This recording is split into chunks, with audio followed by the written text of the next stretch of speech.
പവിത്രം സീരിയലിന്റെ latest episode review ആണ് പറയുന്നത്. അങ്ങനെ ശ്രീനിവാസൻ സാറിനോട് വേദ പറഞ്ഞ കാര്യങ്ങളെല്ലാം തന്നെ വിക്രം അറിയുന്നുണ്ട് എന്ന് മാത്രമല്ല, വിക്രം ദേഷ്യപ്പെട്ട് വേദയെ വീട്ടിൽ നിന്ന് പിടിച്ചെറിച്ച് കൊണ്ടുപോകാൻ നോക്കുകയാണ്.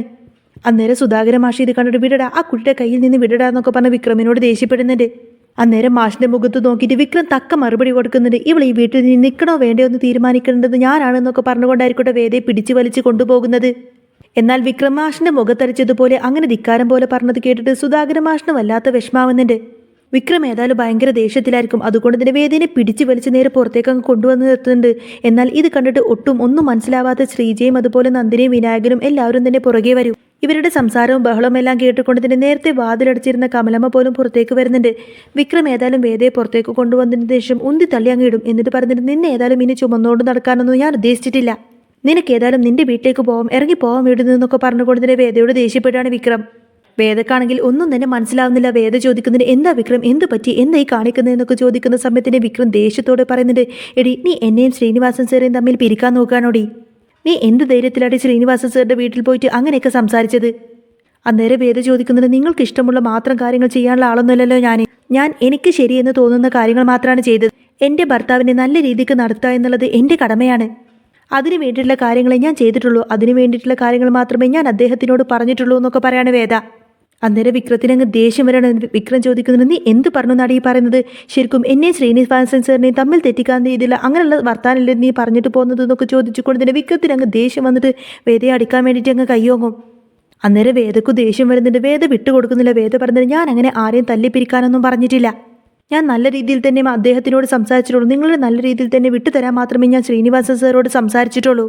അല്ലാതെ ഞാൻ ഒരിക്കലും അദ്ദേഹത്തോട് മോശം രീതിയിൽ സംസാരിക്കുക അല്ലെങ്കിൽ അദ്ദേഹത്തെ ഭീഷണിപ്പെടുത്തി അങ്ങനെയൊന്നും ചെയ്തിട്ടില്ല എന്ന് പറയും. കാര്യം അറിയാതെ വിക്രം എന്നോട് ഇങ്ങനെ കല്ല് തുള്ളി വരേണ്ട ആവശ്യമൊന്നുമില്ല എന്നൊക്കെ പറയാണ് വേദ. വിക്രം ചോദിക്കുന്നുണ്ട്, നീ എന്ത് ധൈര്യത്തിലാടി ഇങ്ങനെയൊക്കെ ചെയ്തു കൂട്ടുന്നത് എന്ന് ചോദിക്കുന്ന സമയത്തിന് വേദ പറയുന്നുണ്ട്, നിങ്ങൾ കെട്ടിയ താലി എൻ്റെ കഴുത്തിൽ കിടക്കുന്നുണ്ട്. ആ ഒരു ധൈര്യത്തിൽ തന്നെയാണ് ഞാൻ ഇതൊക്കെ ചെയ്തത്. നിങ്ങളുടെ ജീവിതത്തിൽ നല്ലത് വരാൻ വേണ്ടിയിട്ട് മാത്രമേ ഞാൻ പ്രവർത്തിച്ചിട്ടുള്ളൂ എന്നും പറയും. അപ്പോൾ വിക്രം പറഞ്ഞിട്ട്, ഓ ഈ താലിയുടെ ബലത്തിലാണോ നീ ഇത്രയൊക്കെ ചെയ്തു കൂട്ടിയത്? എങ്കിൽ പിന്നെ ഇത് ഞാനങ്ങ് പൊട്ടിച്ചു കളഞ്ഞാൽ പിന്നെ ഞാനും തീയും തമ്മിലുള്ള ആ ഒരു ബന്ധം അങ്ങ് തീരില്ലേ? ഈ താലി ഏതായാലും ഇനി നിന്റെ കഴുത്തിൽ ആവശ്യമില്ല എന്നൊക്കെ പറഞ്ഞാൽ ആ ഒരു താലി പൊട്ടിച്ചെടുക്കാൻ വേണ്ടിയിട്ട് വേദയുടെ കഴുത്തിൽ കിടക്കുന്ന ആ ഒരു താലിയും അങ്ങ് പിടിക്കാണ് വിക്രം. എന്നാൽ ഇത് കാണുന്ന സമയത്തിന് എല്ലാവർക്കും വല്ലാതാവുന്നുണ്ട്. കമലമ്മയും സുധാകര മാഷും എല്ലാവരും ആകെങ്ങനെ ഞെട്ടലോടുകൂടെ നിൽക്കുമായിരിക്കും. വേദക്ക് ദേഷ്യം സങ്കടമൊക്കെ വരുന്നുണ്ട്. വേദ പറയുന്നുണ്ട്, വീട് വിക്രം, എൻ്റെ താലിന്ന് വിട്, ഇതുമേ തൊട്ട് കളിക്കാൻ നിങ്ങൾക്കൊരു അവകാശം ഇല്ല എന്നൊക്കെ പറയും. എന്നാൽ വിക്രമാണെങ്കിൽ പിടിവിടുന്നില്ല എന്ന് മാത്രമല്ല, എങ്ങനെയെങ്കിലും വേദയുടെ കഴുത്തിൽ കിടക്കുന്ന ആ ഒരു താലി പൊട്ടിക്കണമെന്നൊരൊറ്റ വാശിയായിരിക്കും വിക്രം. അത്രമാത്രം ദേഷ്യം വന്നിട്ട് ഇങ്ങനെ കലി തുള്ളി നിൽക്കുമായിരിക്കും വിക്രം ഏതായാലും ആ ഒരു താലി പൊട്ടിച്ചിട്ടേ അടങ്ങുമെന്നൊക്കെ ചിന്തിച്ച് ആ ഒരു താലി ഇങ്ങനെ പിടിവലി കൂടുന്ന സമയത്തായിരിക്കട്ടെ പെട്ടെന്ന് വിക്രത്തിൻ്റെ ചെകിട നോക്കിയിട്ട് ഒരൊറ്റ ഒന്നങ്ങ് പൊട്ടിക്കുന്നത്.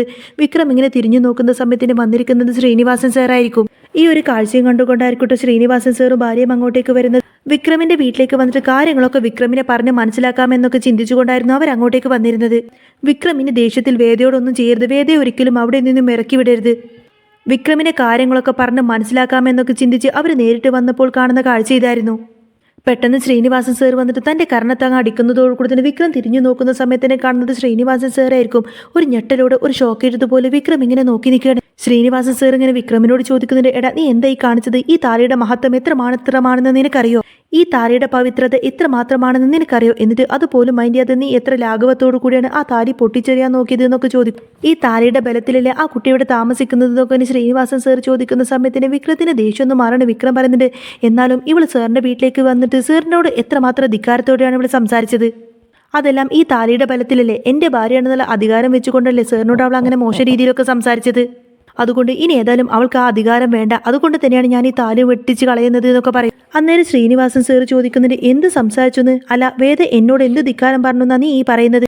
അവളുടെ ഭർത്താവല്ലേ നീ, അതുകൊണ്ട് നീ നല്ല രീതിയിൽ തന്നെ ജീവിച്ച് കാണണമെന്ന് അവൾ ആഗ്രഹിച്ചു, അവൾ നിന്റെ വീട്ടുകാരും ആഗ്രഹിച്ചു. എല്ലാ കാര്യങ്ങളും വളരെ മാന്യമായിട്ട് നല്ല രീതിയിൽ മാത്രമേ വേദമോൾ എന്നോട് സംസാരിച്ചിട്ടുള്ളൂ. അല്ലാതെ അവൾ എന്നോട് തർക്കിക്കോ കയർത്ത് സംസാരിക്കോ വെല്ലുവിളിക്കോ അല്ലെങ്കിൽ ഒന്നും തന്നെ അവൾ ചെയ്തിട്ടില്ല. വേദമോള് വളരെ മാന്യമായിട്ട് വളരെ സൗഹാർദ്ദത്തോടു കൂടി മാത്രമേ എന്നോട് സംസാരിച്ചിട്ടുള്ളൂ എന്നൊക്കെ പറയാണ് ശ്രീനിവാസൻ സാറ്. അപ്പോൾ വിക്രത്തിന് വിശ്വാസമാവുന്നുണ്ട്. വിക്രം പറയുന്നുണ്ട്, സാറ് ചുമ്മാ എന്നോട് വെറുതെ കള്ളം പറയണ്ടെന്നൊക്കെ പറയും. അന്നേരം ശ്രീനിവാസൻ സാർ ചോദിക്കുന്നുണ്ട്, ഞാൻ എന്തിനാണോ നിന്നോട് കള്ളം പറയുന്നത്? വേദമോൾ എന്നെ കാണാൻ വന്നു എന്നത് സത്യം തന്നെയാണ്, പക്ഷേ നിന്നോട് പറയാൻ മാത്രം വേദ എന്നോടൊന്നും പറഞ്ഞിട്ടില്ല. നല്ല രീതിക്ക് ആ കുട്ടിക്ക് എന്നോട് സംസാരിക്കാനുള്ള കാര്യങ്ങൾ മാത്രം അവൾ എന്നോട് പറഞ്ഞു. ശരിക്കും വിക്രം, നിന്നെ ആരോ തെറ്റിദ്ധരിപ്പിച്ച് വെച്ചിരിക്കുക, അല്ലാതെ വേദ ഒരിക്കലും എന്നോട് മോശം രീതിയിലൊന്നും സംസാരിച്ചിട്ടില്ല.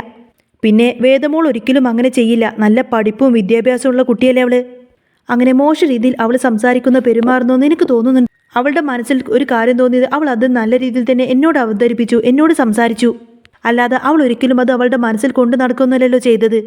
അവളുടെ തോന്നലുകളും അവളുടെ ചിന്തകളും മാത്രമാണ് അവൾ എന്നോട് പറഞ്ഞത്. അതിന്റെ പേരിൽ നീ വെറുതെ കാര്യമറിയാതെ അവളോട് എങ്ങനെയാണ് പെരുമാറേണ്ടത്? ഒരു നിസാര കാര്യത്തിന് അവൾ ഈ വീട്ടിൽ നിന്നും പുറത്താക്കുക, അവളുടെ താലി പൊട്ടിച്ച് വലിച്ചെറിയുക, ഇതൊക്കെയാണ് വിക്രം നീ അവളോട് ചെയ്യേണ്ടിയിരുന്നത്. ശ്രീനിവാസന്റെ വാക്കെല്ലാം കേൾക്കുന്ന സമയത്തിന് വിക്രത്തിന് വല്ലാത്ത കുറ്റബോധം തോന്നിപ്പോവാണ്. വിക്രം ഒന്നും ചെയ്യാൻ കഴിയാതെ അങ്ങനെ തല താഴ്ത്തി നിൽക്കുമായിരിക്കും.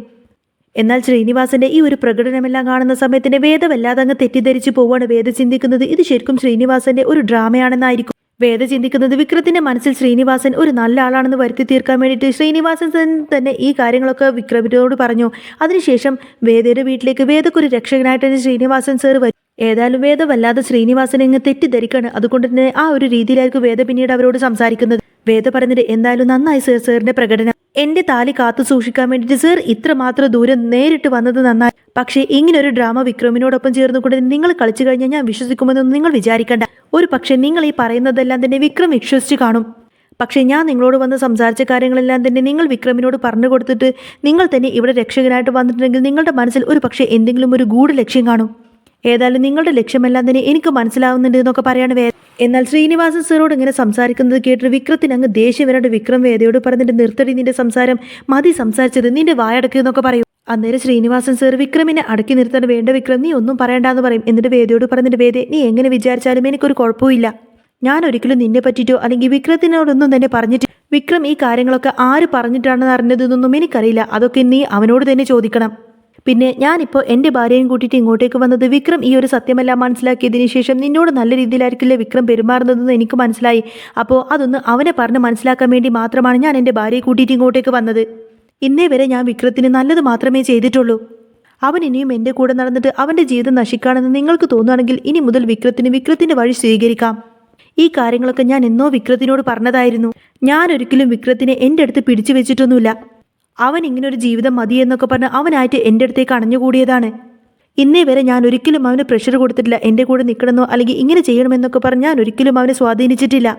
ആ കാര്യം നിങ്ങൾക്ക് മനസ്സിലാവുകയാണെങ്കിൽ മനസ്സിലാക്കാം. ഇന്നേ വരെ ഞാൻ ആർക്കും ഒരു ദോഷം വരുന്ന രീതിയിലൊന്നും തന്നെ ചെയ്തിട്ട് ഇത്രയ്ക്ക് എനിക്ക് പറയാനുള്ളൂ എന്നൊക്കെ പറഞ്ഞ് ശ്രീനിവാസൻ സാർ ഏതായാലും ഭാര്യയെ വിളിച്ചിട്ട് അവിടെ നിന്നങ്ങ് പോവാണ്. അവരവിടെ നിന്നങ്ങ് പോയതിനു ശേഷം വിക്രം വീണ്ടും വേദയോട് ദേഷ്യപ്പെട്ടുകൊണ്ട് തന്നെ പറഞ്ഞിട്ട് വേദ നീ ചെയ്തത് വളരെ മോശ രീതിയായി പോയി, വളരെ ചീപ്പ് ഏർപ്പാടായി പോയി. ഞാനും ശ്രീനിവാസൻ സാറും തമ്മിലുള്ള ബന്ധം എത്രത്തോളമാണെന്ന് നിനക്കൊരിക്കലും അറിയില്ല. അതിനെ ഒരിക്കലും അളക്കാനൊന്നും നോക്കണ്ട. ഞാൻ ഏത് കാലത്തും ഇങ്ങനൊരു ജീവിതം തന്നെയാണ് ആഗ്രഹിക്കുന്നത്. ഇങ്ങനെ ജീവിക്കാൻ തന്നെയാണ് ഞാൻ തീരുമാനിച്ചേക്കുന്നത്. ഞാൻ ഇങ്ങനെയാണെന്നുള്ള കാര്യം നിനക്ക് മനസ്സിലായല്ലോ. ഞാൻ ഇനി ഒരിക്കലും മാറാൻ പോകുന്നില്ല. എൻ്റെ ജീവിതം ഇനി ഇങ്ങനെയൊക്കെ തന്നെയാണ് എന്നൊക്കെ പറഞ്ഞുകൊണ്ടായിരിക്കട്ടെ വിക്രം അവിടെ നിന്ന് പോകുന്നത്. വിക്രമിൻ്റെ വാക്കെല്ലാം കേൾക്കുന്ന സമയത്തിന് വേദക്ക് വല്ലാത്ത സങ്കടം തോന്നുകയാണ്. താൻ എത്ര ശ്രമിച്ചിട്ടും വിക്രമിനെ ഒരിക്കലും മാറ്റിയെടുക്കാൻ കഴിയുന്നില്ലല്ലോ എന്നൊക്കെ ചിന്തിച്ചുകൊണ്ട് വേദ ആകെ സങ്കടപ്പെട്ട് എങ്ങനെയെങ്കിലും വിക്രത്തിനെ ഒന്ന് മാറ്റിയെടുക്കാൻ വേണ്ടിയിട്ട് താൻ ശ്രീനിവാസൻ സാറിനെ കാണാൻ പോയത് വിക്രം ഇത്ര വലിയൊരു പ്രശ്നമാക്കിയെടുക്കുമെന്നും വേദ ഒരിക്കലും തന്നെ ചിന്തിച്ചിരുന്നില്ല. അതിൻ്റെ പേരിൽ ഇത്രത്തോളം വിക്രം തന്നെ ഇഷ്ടപ്പെട്ടിരുന്ന ആ ഒരു ഇഷ്ടം പോലും പെട്ടെന്നൊരു നിമിഷം അങ്ങ് ഇല്ലാതായി. മാത്രമല്ല ആ ഒരൊറ്റ പേരിൽ തൻ്റെ താലിബാല പോലും വിക്രം പൊട്ടിച്ചു വലിച്ചെറിയാൻ നോക്കി. ഇത്രയൊക്കെ ആത്മാർത്ഥമായിട്ട് താൻ വിക്രത്തിനെ സ്നേഹിച്ചിട്ട് പോലും ഒരു തരി പോലും വിക്രം തന്നെ തിരിച്ച് സ്നേഹിക്കുന്നില്ല. എങ്ങനെയെങ്കിലും വിക്രത്തിനെ ഒന്ന് നന്നാക്കിയെടുക്കാൻ നോക്കുന്ന സമയത്ത് അതിനു പോലും വേദക്ക് കഴിയുന്നില്ല. അങ്ങനെ വേദ അവസാനം മനസ്സ് മടുത്തുകൊണ്ടതിന്റെ വിക്രത്തിന്റെ വീട്ടിൽ നിന്നും പടിയിറങ്ങി പോകുന്ന ഒരു അടിപൊളി സൂപ്പർ എപ്പിസോഡാണ് വരുന്നത്. വേദ എന്നേക്കുമായിട്ട് വിക്രത്തിന്റെ ജീവിതത്തിൽ നിന്ന് ഒഴിഞ്ഞു പോകുന്നതോടുകൂടി തന്നെ പിന്നീട് കമലമ്മ ആ ഒരു സ്ഥാനത്തേക്ക് രാധയെ വിളിച്ചു വരുത്തുന്നുണ്ട്. വിക്രമിന് ഒരിക്കലും രാധയുടെ കഴുത്തിൽ താലി കെട്ടാൻ സമ്മതമല്ലായിരിക്കും. പക്ഷേ എങ്കിൽ പോലും പത്മത്തിന്റെയും അതുപോലെ കമലമ്മയുടെയും നിർബന്ധപ്രകാരം അങ്ങനെയൊക്കെ ചടങ്ങ് നടക്കുന്ന എപ്പിസോഡൊക്കെ ഇനി വരാൻ പോകുന്നുണ്ട് കേട്ടോ. അതിൻ്റെയൊക്കെ എപ്പിസോഡ് ഞാൻ ഇനി അപ്ലോഡ് ചെയ്യാം. അപ്പോൾ നിങ്ങൾക്ക് ഈ ഒരു ചാനൽ ഇഷ്ടമാവുകയാണെങ്കിൽ സബ്സ്ക്രൈബ് ചെയ്യാനും സപ്പോർട്ട് ചെയ്യാനൊന്നും മറക്കില്ല.